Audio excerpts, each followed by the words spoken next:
ನಮಸ್ಕಾರ ವೀಕ್ಷಕರೇ, ಇಂದು ನಾವು ಕಾರ್ತಿಕೇಯನ ಜನನದ ಬಗ್ಗೆ ತಿಳಿದುಕೊಳ್ಳೋಣ ಬನ್ನಿ.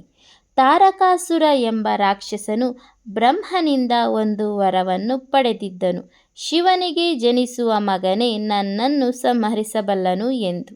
ಶಿವನು ಸತಿಯ ಅಗ್ನಿ ಪ್ರವೇಶದ ನಂತರ ಗಾಢ ತಪಸ್ಸಿನಲ್ಲಿ ನಿರತರಾಗಿದ್ದ ಕಾರಣ ಲೋಕದಲ್ಲಿ ಅಶಾಂತಿ ಮೆರೆಯತೊಡಗಿತು. ದೇವತೆಗಳು ಬ್ರಹ್ಮನ ಮತ್ತು ವಿಷ್ಣುವಿಗೆ ಶರಣಾಗಿ ಹೋದರು. ಸತಿ ಪುನರ್ಜನ್ಮದಿಂದ ಪಾರ್ವತಿಯಾಗಿ ಹಿಮವನ ಮಗಳಾಗಿ ಜನಿಸಿದರು. ಅವಳು ಶಿವನನ್ನು ವರಿಸುವುದಕ್ಕಾಗಿ ಭಾರಿ ತಪಸ್ಸು ಮಾಡಿದರು. ಕೊನೆಯಲ್ಲಿ ಶಿವನು ಅವಳ ಪರಿಶುದ್ಧ ಭಕ್ತಿಯಿಂದ ಪ್ರಸನ್ನನಾಗಿ ಅವಳೊಂದಿಗೆ ದಾಂಪತ್ಯಕ್ಕೆ ಒಪ್ಪಿಕೊಂಡರು.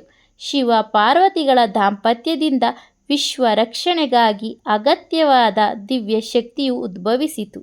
ಶಿವನ ತೇಜಸ್ಸು ಎಷ್ಟೊಂದು ಪ್ರಬಲವಾಗಿತ್ತು ಎಂದರೆ ಅದು ಸಾಮಾನ್ಯ ಗರ್ಭಕ್ಕೆ ನೇರವಾಗಿ ಪ್ರವೇಶಿಸಲು ಸಾಧ್ಯವಾಗಲಿಲ್ಲ. ಅದನ್ನು ಅಗ್ನಿ ಹೊತ್ತುಕೊಂಡು ಹೋದನು.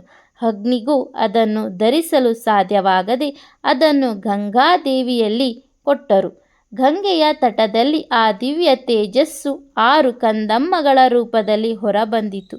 ಆ 6 ಶಿಶುಗಳನ್ನು ಋಷಿಯಾದ ಕೃತಿಕಾ ಕನ್ಯೆಯರು ಸಂರಕ್ಷಿಸಿದರು. ಪಾರ್ವತಿ ತನ್ನ ದಿವ್ಯ ಮಾತೃತ್ವದಿಂದ ಆ 6 ಶಿಶುಗಳನ್ನು ಒಟ್ಟುಗೂಡಿಸಿ ಒಂದೇ ರೂಪಕ್ಕೆ ತಂದುಕೊಂಡರು. ಹೀಗಾಗಿ ಅವನಿಗೆ ಷಣ್ಮುಖ ಅಂದರೆ 6 ಮುಖದ ದೇವರು ಎಂದು ಹೆಸರುಗಳು ಬಂದವು.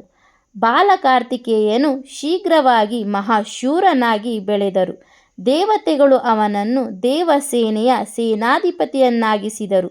ಹೀಗಾಗಿ ಅವನಿಗೆ ಸ್ವಾಮಿನಾಥ, ಗುಹ, ಸ್ಕಂದ, ಸೇನಾನಾಯಕ ಎಂಬ ಹೆಸರುಗಳು ಪ್ರಸಿದ್ಧವಾದವು. ಯುದ್ಧದಲ್ಲಿ ಕಾರ್ತಿಕೇಯ ತನ್ನ ದಿವ್ಯಶಕ್ತಿಯೊಂದಿಗೆ ತಾರಕಾಸುರನನ್ನು ಸಂಹರಿಸಿದನು. ಧನ್ಯವಾದಗಳು.